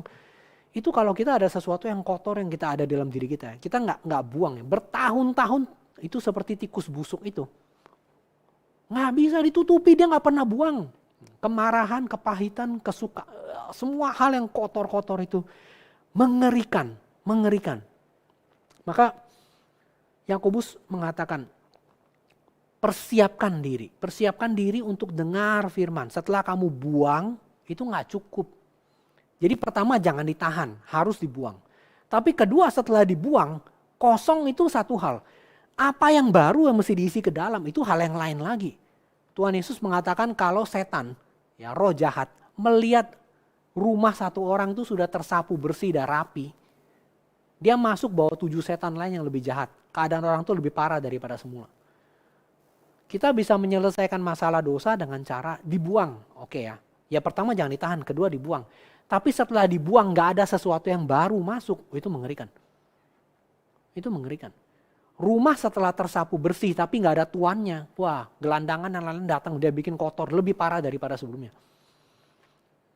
Maka setelah itu Yakobus mengatakan, dengarkan firman Tuhan. Setelah jauhkan diri dari semua yang bobrok, yang merusak, yang gak bisa begitu saja. Dengarkan dan dengarkan dengan lembut. Terimalah dengan lembut cara menerimanya. Firman yang menyelamatkan. Menerima firman dengan menyetujui kebenarannya. Mengikuti hukumnya. Betul-betul menerimanya. Kemudian menyerahkannya dengan tunduk. Dengan rendah hati, dengan taat. Ini bagian proses pertama. Jadi setelah semua yang kotor di dalam itu. Ya tentu ini proses seumur hidup ya. Ini bukan di-frag satu kali, bukan di-clean up satu kali. Ini berkali-kali berulang. Buang terus terima dengan lembut, buang terus. Ya seperti John Piper katakan, kamu olahraga buang terus, ada yang kamu latih dari luar, kamu tolak. Ada yang kamu tolak, jadi tolak kan berkaitan dengan ini ya, orang yang menolak beban dan orang yang menerima. Waktu kamu menolak sesuatu itu, kamu menerima yang baik dengan lembut. Dengan rendah hati, dengan taat. Dengan rendah hati, dengan taat. Menerima itu tidak dengan satu kali kemudian selesai. Tidak, dia menerima berulang-ulang. Menerima berulang-ulang dengan lembut, dengan taat. Saya lucu sekali ketemu satu ilustrasi yang menarik ya. Jadi ada orang, tahu kan tipe-tipe orang yang kalau, Bapak Ibu tahu ya, ada orang yang tipe kalau sudah jogging, sudah olahraga, habis olahraga nih, atau habis berenang. Dulu saya ngalami, habis berenang ngapain? Lapar. Terus makan. Maka ada teman yang ngomong, hati-hati lu kamu yang suka berenang. Setelah selesai kamu rajin berenang, kamu akan menjadi lebih gemuk daripada sebelum kamu berenang. Kemudian ada juga orang yang suka jogging. Wah dia jogging. Habis jogging apa yang dia lakukan? Pergi ke tukang bubur Bapak Ibu. Tukang bubur, nah, orang bilang bubur gak apa-apa, bubur gak. Bubur itu adalah bentuk karbohidrat yang paling gampang diserap, yang gulanya paling tinggi. Aderai waktu itu lagi ngobrol-ngobrol, dia ngomong, ya itu ada kemajuan sih. Kemajuannya apa? Dulu dia langsung pergi ke tukang bubur, sekarang jogging dulu baru dia pergi ke tukang bubur. Jadi ada perbedaan, ada effortnya dulu. Tapi sama aja. Jadi waktu dia mendengar firman Tuhan, waktu dia menerima firman Tuhan, dia gak menerima itu dengan terus menerus. Jadi setelah jogging dia balik lagi kepada kebiasaan lama. Makan lagi. Jadi bukannya makannya dijaga, mulutnya gak dijaga, tapi joggingnya dilakukan. Itu terjadi. Pada kita kan Bapak Ibu. Kita menerima firman Tuhan, kita mendengar, tapi kita gak ada ketaatan. Terima sih, terima, tapi gak taat. Dan tidak menjadikan keselamatan jiwa. Kan dikatakan berkuasa menyelamatkan jiwa. Kita gak menjadikan itu sebagai tujuan. Firman Tuhan itu sangat penting untuk keselamatan jiwa. Khususnya bagi orang yang belum percaya waktu dia dengar firman Tuhan. Yesus Tuhan Juru Selamat. Kita orang berdosa, kamu butuh. Oh, udah terima. Diselamatkanlah jiwanya. Tapi bukan cuma waktu kita sekali percaya terima Tuhan Yesus, jiwa kita selamat. Iya sih, betul. Itu secara status. Setiap hari kita masih harus diselamatkan. Oh saya udah baca Alkitab, udah ngerti. Saya percaya Tuhan Yesus, selamat jiwa saya. Nggak bisa, ini mesti dibaca terus menerus dan setiap hari masih belum selesai. Keselamatan jiwa itu ada tujuan. Tuhan akan tuntun kita dan ini nggak terjadi dalam satu hari proses pengudusan nih. Keselamatannya sudah, tapi proses pengudusan sampai jiwa kita betul-betul selamat. Itu butuh harian, tahunan, berjam-jam, puluhan jam, beratus-ratus jam. Maka kemudian Yakobus mengajarkan ayat 22. Jadilah pelaku. Jadi pelaku bukan pendengar. Mendengar supaya melakukan. Ini ada urutannya. Pertama dari gak mau denger. Kemudian mau denger. Jadi mendengar tuh penting loh Bapak Ibu. Ada orang bilang nggak penting teori, yang penting praktek. Teori penting. Kalau nggak tahu teori, prakteknya bisa salah. Tapi kalau cuma teori saja, nggak ada praktek, itu bahaya. Tapi kalau nggak tahu teori yang benar juga bahaya. Pertama nggak mau dengar, nggak mau teori. Kedua mau dengar, mau teori. Setelah itu dia mau praktek. Dan dia mau melakukan, jadi ada urutannya. Nah kita semua tuh punya keras kepala, tahapannya 3 kayak begini susah kan. Dari nggak mau dengar keras kepala, sampai bisa, iya deh benar itu. Tapi dari benar kemudian sampai dia mau melakukan, itu latihan rohani yang lain lagi. Maka Yakobus menegaskan harus ada apa ya? Richard Baxter bilang harus dilakukan di dalam batin yang merenung, dilakukan dalam perbuatan yang bisa dilihat dan sungguh-sungguh, dilakukan. Batinnya merenung kemudian dia mau melakukan. Ada ketundukan, dia nggak cukup cuma mengingat. Dan kalau enggak, dia seperti orang yang menipu dirinya sendiri. Perbandingannya adalah orang yang mendengar tidak melakukan, melihat muka di cermin, kemudian dia pergi dan lupa mukanya kayak apa. Lucu juga ya. Yang dilihat mukanya sendiri, tapi waktu dia melihat, oh saya udah tahu, saya udah cacat, saya udah jeleknya, saya udah kurangnya. Oke, saya pergi dan tidak melihat lagi. Ya, seorang yang sangat nakal, ngomong sama temennya, baca iklan rokok. Wah ini bahaya nih, bisa menyebabkan kanker, impotensi, gangguan kehamilan dan janin. Mulai besok saya akan berhenti, dia bilang. Wah temennya kaget, karena dia ini perokok kelas berat. Kamu mau berhenti ngerokok? Enggak, saya akan berhenti baca tulisan ini. Dia bukan berhenti ngerokok. Jadi orang ini orang yang menipu diri sendiri. Begitu dia melihat, membaca, dia mengetahui dalam mirror, dalam cermin itu jeleknya. Oke, lihat, oke, udah tahu jelek, dia pergi. Saya tidak mau lihat cermin itu lagi. Cermin itu mengganggu saya. Gara-gara lihat cermin itu saya kelihatan jelek. Saya janji seumur hidup nggak mau lihat cermin itu lagi. Maka Yakobus di sini mengatakan orang yang setelah mendengar firman Tuhan, dengar, ya tahu, ya bagus. Oke, saya nggak mau dengerin lagi. Sudah, dia sedang menipu dirinya sendiri.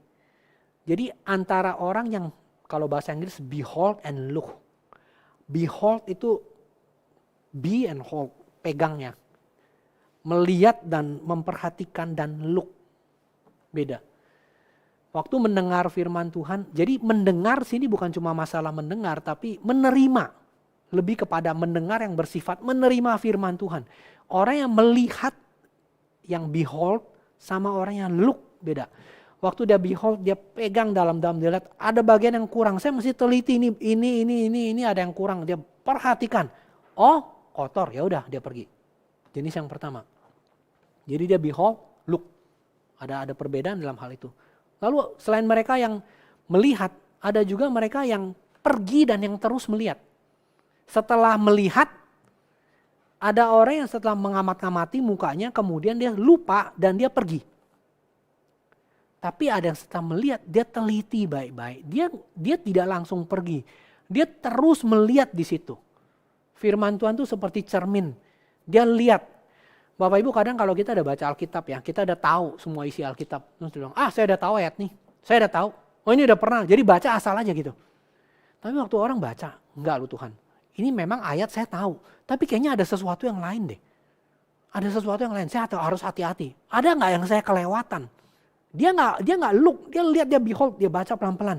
Dia baca tafsiran, dia dengerin khotbah, dia cari lagi. Ini ayat ini maksudnya apa lagi ya? Dia nggak berhenti, dia bukan dia look, oh ya udah tahu, selesai. Tapi entar, memang kalimatnya sama. Tapi ada sesuatu yang dia behold, dia perhatikan, dia pegang baik-baik. Dia tidak mau menipu dirinya sendiri. Dia lihat kaca cermin, oh saya kurang di situ. Bapak Ibu itu sesuatu yang lain. Jadi yang satu setelah dia lihat, pergi. Ini lihat dia perhatikan baik-baik. Tapi yang satu ini pergi, ini terus melihat, dia pantengin terus, dia liatin terus. Kemudian yang satu lupa. Langsung lupa. Tuhan Yesus pernah mengatakan perumpamaan tentang orang yang benih yang ditabur itu ada yang di pinggir jalan dimakan sama burung, kejepit batu, kena panas matahari. Begitu sikap orang menerima firman Tuhan. Tapi ada yang menerima baik-baik, Kemudian dia nggak lupa, dia simpan di dalam-dalam. Dan dia kemudian dia lakukan sampai menghasilkan buah. Kita sih rindu kayak begitu ya. Siapa dari antara kita nggak rindu gitu. Dengar firman Tuhan, kemudian kita mau lakukan. Disimpan, dipegang baik-baik. Dia nggak mau melupakan, dia pegang. Ini apa ya? Dia perhatikan baik-baik. Nah waktu dia perhatikan baik-baik, dia lakukan. Dan kemudian dia berbahagia. Karena hal itu. Dia berbahagia. Kenapa? Karena di situ dikatakan orang yang meneliti. Jadi bukan cuma sekedar lihat ya, meneliti biasa. Tapi meneliti, diteliti, dipelajari, dibandingkan ya, diamati baik-baik. Ini adalah satu hukum yang sempurna. Firman Tuhan. Gak ada yang lebih tinggi daripada ini. Waktu dia pegang itu baik-baik, hukum yang memerdekakan, dia tekun dia lakukan. Bukan cuma mendengar terus melupakan, tapi sungguh-sungguh melakukan, dia akan berbahagia oleh perbuatannya. Melihat Alkitab itu seperti cermin. Rasul Paulus dalam Roma 7 ayat 9 dia bilang, dahulu aku hidup tanpa hukum Taurat. Aku menganggap diriku benar, dia gak lihat dalam cermin. Aku memandang diriku bukan hanya bersih tapi juga indah dibandingkan dunia pada umumnya. Tapi setelah datang perintah hukum Taurat, aku langsung melihat cermin dihadapkan padaku, dosa mulai hidup. Aku mati, baru sadar. Saya sejorok ini toh. Seperti orang yang kalau gak pernah dengar rekaman suaranya sendiri di kamar mandi, dia ngerasa kalau dia nyanyi indah sekali. Sampai dia dengar, muntah dia berulang kali dia. Waktu dia tahu itu, Rasul Paulus bilang, dulu saya rasa saya baik. Sampai hukum Taurat waktu dikasih, celaka. Berapa jeleknya. Bapak Ibu, kerohanian sejati ya itu gak pernah puas dengan keadaannya. Setiap kali kita ketemu firman Tuhan, kita akan tahu betapa jeleknya kita. Berapa bobroknya kita. Maka Paulus bilang, aku mulai mati, aku melihat noda dan celah. Dia menemukan apa yang salah. Dia menemukan hukum dan dosa. Dia menemukan hukum Taurat membukakan kesalahan dia. Jadi waktu orang meneliti firman Tuhan, kondisi dia yang jujur langsung ketahuan. Dimanfaatkan baik-baik. Dia gak melupakan mukanya seperti apa. Dia pegang, ini adalah noda yang disingkapkan. Kemudian dia tahu, ini nodanya ada. Tapi Alkitab bukan cuma jadi cermin. Alkitab juga jadi jalan keluar.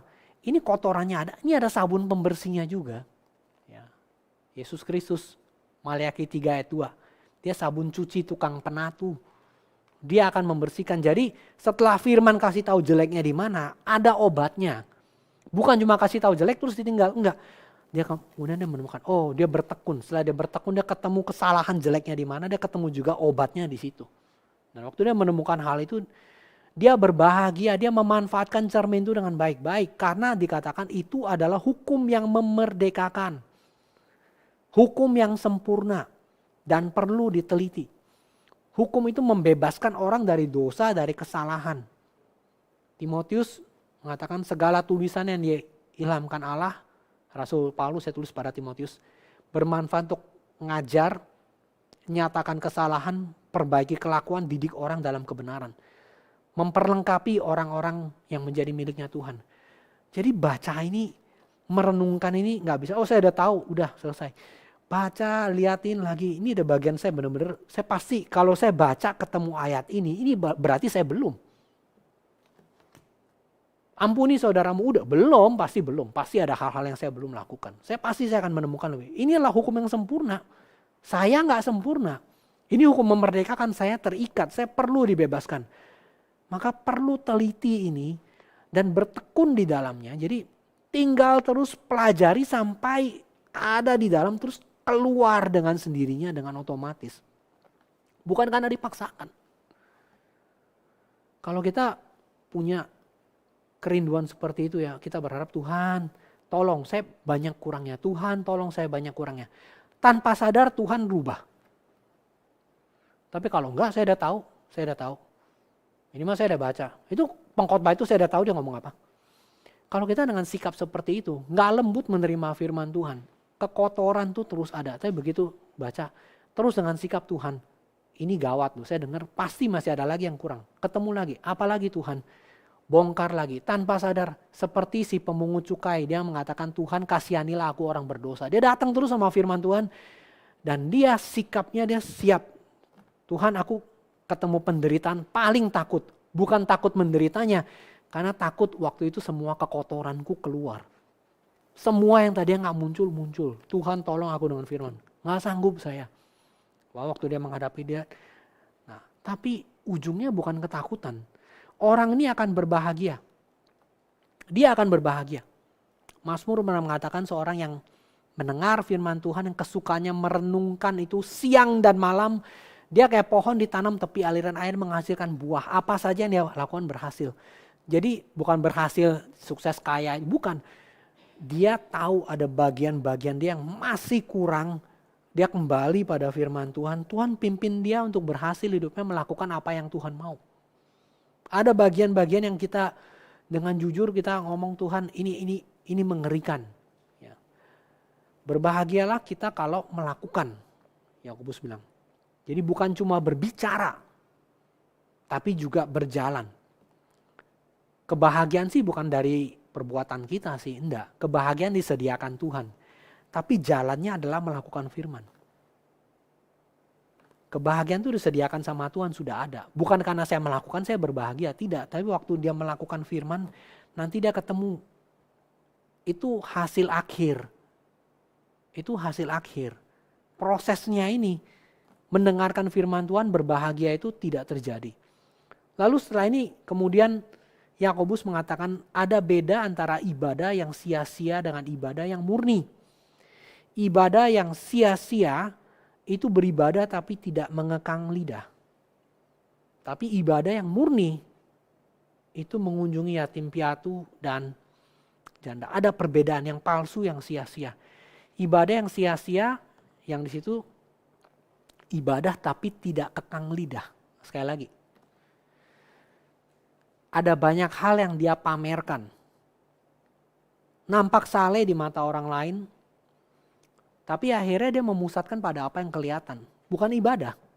Bukan ibadah. Dia mau dilihat sia-sia. Dan ada juga dia lidahnya tidak dikekang. Dia mencela, mengecilkan orang lain, menghina dan seterusnya. Ya kita semua sekali dalam, mungkin berkali-kali dalam umur hidup kita kan melakukan itu ya. Sambil beribadah, sambil dalam hati atau dalam kesempatan kita ada, kita bisa menjelekkan orang lain. Sangat bisa. Membicarakan kesalahan orang lain, aibnya dan seterusnya. Dan ada juga, bukan cuma itu, dia senang menyakiti hati orang lain. Dulu waktu di STT ya, saya punya teman kakak kelas, itu ada satu orang mulutnya tajam sekali. Dia masuk, dia komen. Langsung si kakak kelasnya ngomong, kita ini paling senang punya teman kayak kamu. Kalau ngomong nyakitin, itu sarkasme sebetulnya. Paling seneng kami semua ini punya teman kayak kamu. Kaget kan? Jarang-jarang orang muji dia. Kalau kamu ngomong menyakitkan. Itu bukan pujian itu. Tapi pertama tidak bisa mengekang lidah. Kedua menyakitkan orang lain dalam ibadah. Ya setelah dia dalam ibadah dia melakukan hal itu. Jadi nggak ada kuasa dalam ibadah kalau orang tidak mengekang lidahnya. Hari ini waktu kita datang beribadah ya. Tapi lidah kita los. Sekarang sih mungkin gak pakai lidah ya Bapak Ibu. Pakai media sosial. Kita ketik tuh kalimat-kalimat apa yang tidak dipikirkan baik-baik. Tidak dikekang terlebih dahulu. Terus menjadikan dirinya lebih hebat, mengecilkan orang lain. Akhirnya dia tertipu. Dia tidak pada ibadah seperti orang Farisi. Kita ingat ya. Tuhan aku bersyukur beribadah padamu berikan ini dan itu. Gak seperti si pemungut cukai.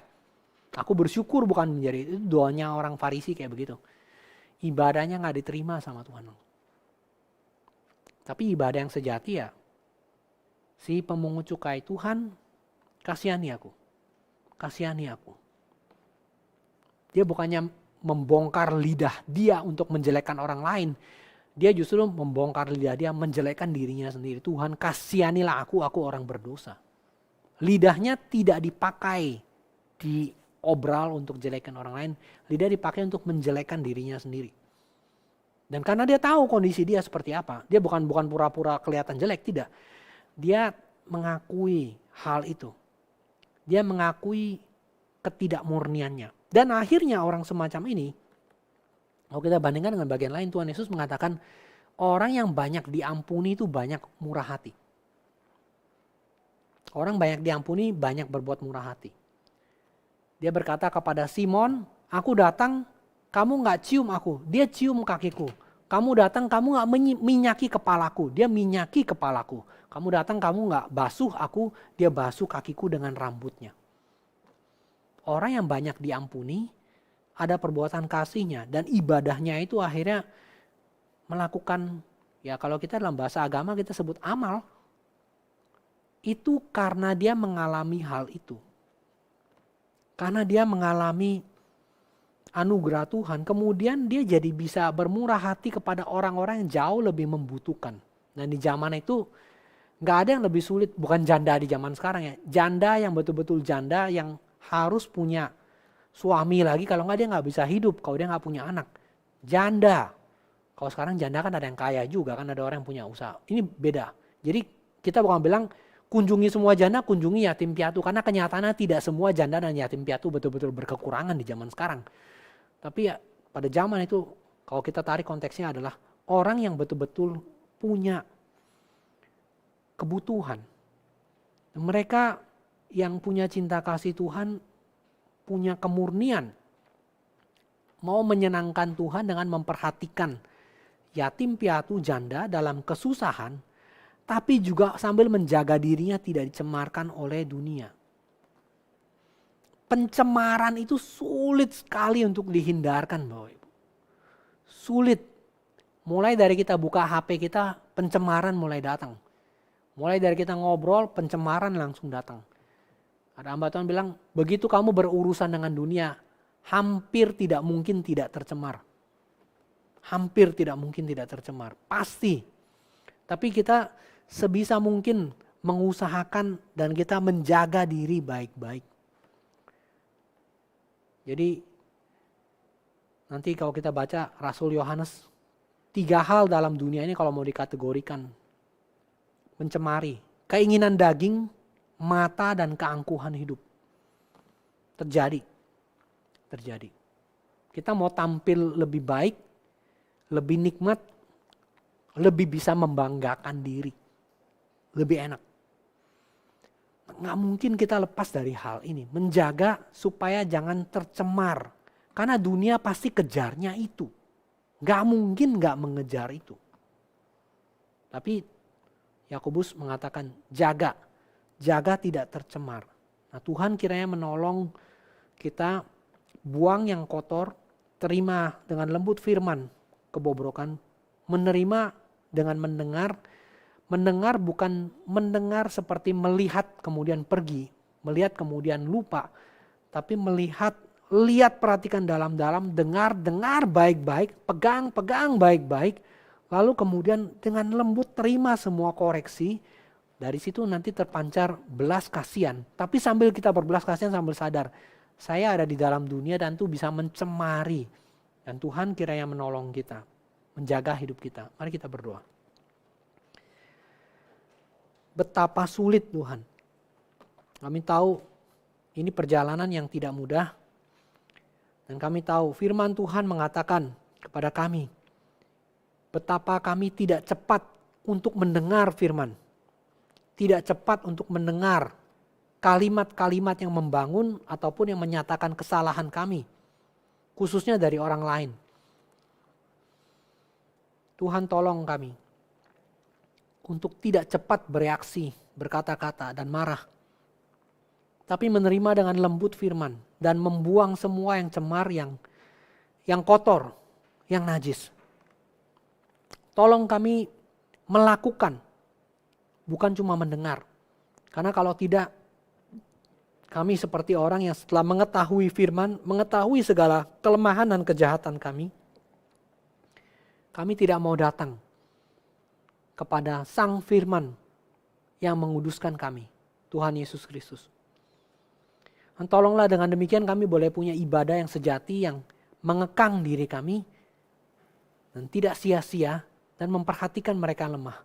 Menjaga diri kami tidak dicemari oleh dunia.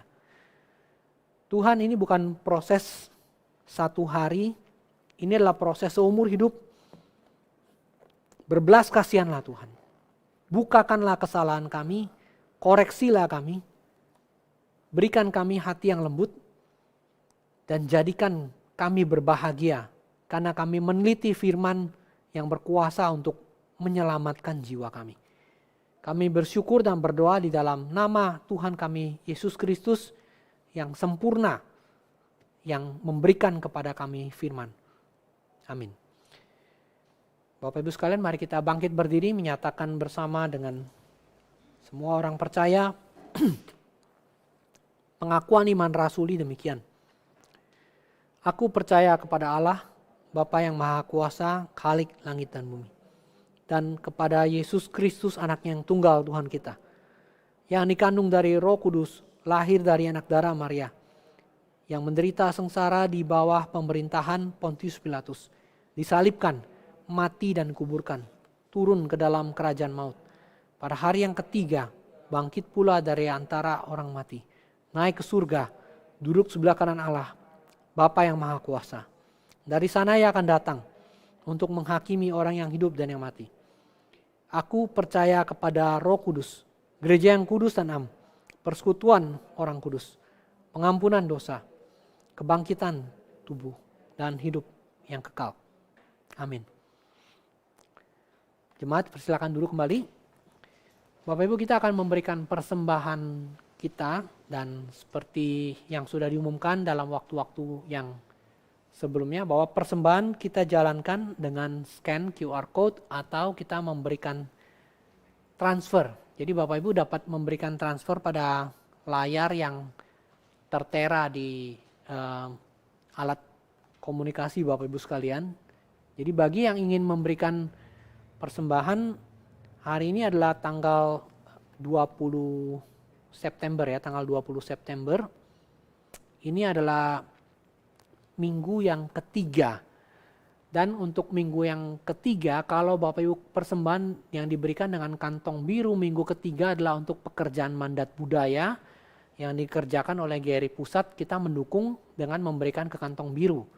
Tetapi kantong merah adalah untuk pekerjaan Tuhan di GRI Kertajaya. Jadi kantong merah untuk pekerjaan Tuhan secara umum, biaya-biaya rutin di GRI Kertajaya, sedangkan kantong biru hari ini adalah minggu ketiga, kita akan memberikan untuk pekerjaan mandat budaya, museum, sekolah, kemudian Aula Simfonia Jakarta dan seterusnya pekerjaan mandat budaya di GRI Pusat. Mari kita berikan persembahan kita dengan sukacita, tapi bagi yang ingin memberikan persembahan via transfer, tidak melalui QR code, situ ada kode BCA yang merah. Nanti kalau Bapak Ibu terlewat bisa back lagi, bisa lihat lagi ada nomor. Bapak Ibu bisa mentransfer melalui nomor rekening itu. Dan kita akan memberikan persembahan kita dengan sukacita. Mari kita bersama-sama menyanyi lagu pujian kita yang keempat untuk kita berikan persembahan kita. Lagu pujian yang keempat. Pandanglah pada Yesus.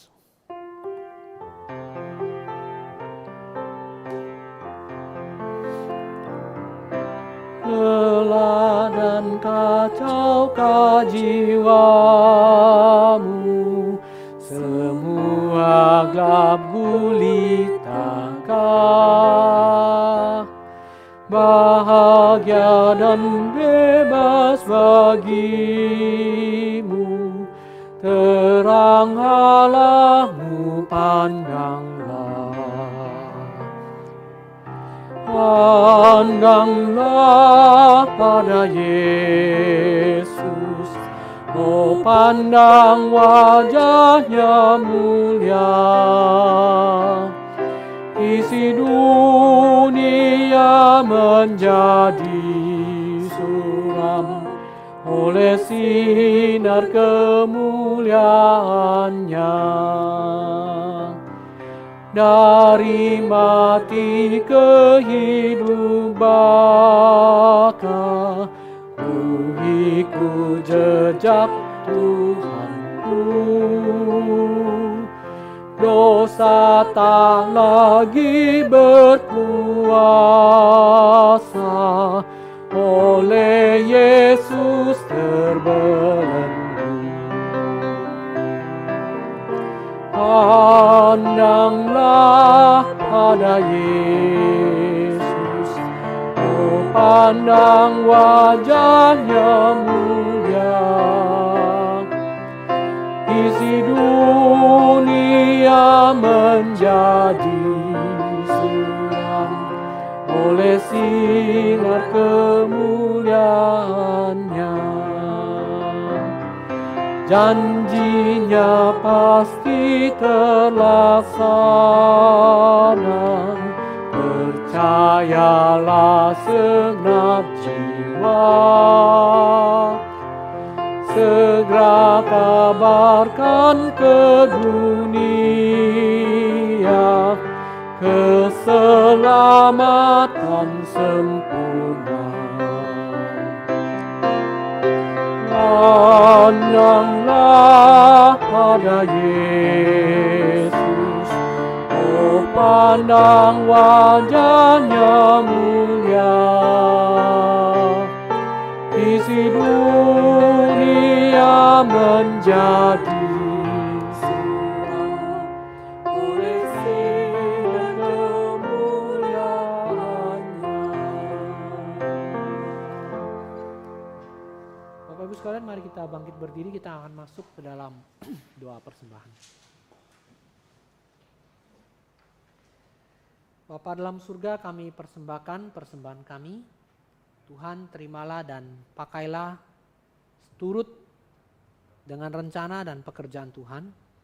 Dan pimpinlah para bendahara dan para pengelola untuk menggunakan ini untuk pekerjaan Tuhan. Khususnya untuk GRI Kertajaya maupun pekerjaan mandat budaya di GRI Pusat. Kami memohon anugerah Tuhan. Dan Tuhan tolong kami mempersembahkan diri kami, mengkonsekrasikan, menyerahkan diri kami untuk menjadi persembahan yang hidup bagi Tuhan, yang berkenan, yang kudus. Terima kasih Tuhan, kami berdoa menyerahkan persembahan kami di dalam nama Tuhan kami, Yesus Kristus. Amin. Bapak Ibu sekalian, kita tetap berdiri dan kembalikan kemuliaan kepada Tuhan dengan menyanyi doksologi, dan kita akan memohon berkat dari Tuhan.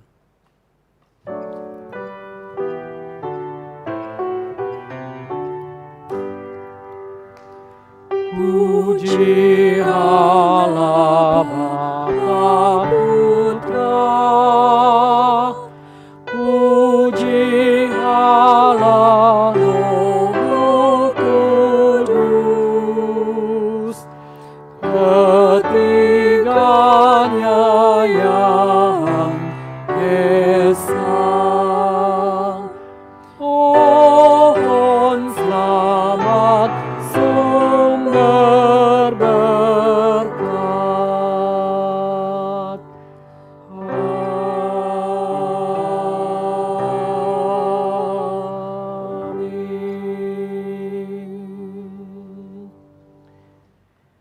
Tuhan memberkati kita dan melindungi kita. Tuhan menyinari kita dengan wajah-Nya dan memberi kita kasih karunia. Tuhan menghadapkan wajah-Nya kepada kita dan memberi kita damai sejahtera. Amin.